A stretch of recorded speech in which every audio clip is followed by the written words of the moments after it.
বিরতির পর স্বাগত। রঙ্গোলি বিহু উৎসব আসামের সবথেকে বড় এবং গুরুত্বপূর্ণ উৎসব, যা বসন্তের শুরুতে এবং অসমীয়া নববর্ষের সূচনা হিসেবে পালিত হয়। এটি মূলত একটি কৃষি উৎসব যা বসন্তের আগমনে ফসল উৎপাদনের জন্য প্রস্তুতি এবং আনন্দ প্রকাশ করে। ঠিক তেমনি রাজ্যেও আসাম অ্যাসোসিয়েশন অফ ত্রিপুরার উদ্যোগে আগরতলা টাউন হলে অনুষ্ঠিত হয় রঙ্গোলি বিহু উৎসব। অনুষ্ঠানের উদ্বোধক হিসেবে উপস্থিত ছিলেন মন্ত্রী শান্তনা চাকমা সহ অন্যান্যরা। আজকের এই অনুষ্ঠান থেকে মন্ত্রী শান্তনা চাকমা কি বলছেন শোনাচ্ছি। রঙ্গোলি বিহু আজকে উদযাপন করা হচ্ছে আমাদের ত্রিপুরাতে। এখানে আসাম অ্যাসোসিয়েশন ত্রিপুরা এখানে অর্গানাইজ করেছেন। তো আমার খুবই ভালো লাগছে যে এই প্রোগ্রামে উপস্থিত হয়ে।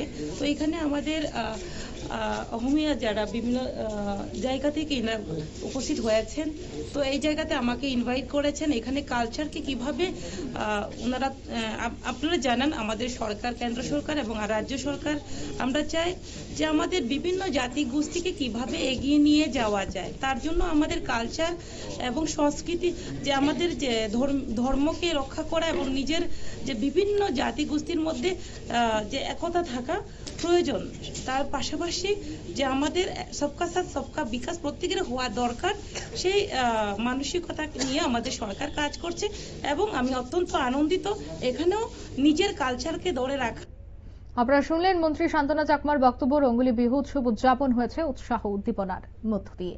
নিয়ে নিচ্ছে ছোট্ট একটি বিজ্ঞাপন বিরতি, সঙ্গে থাকুন।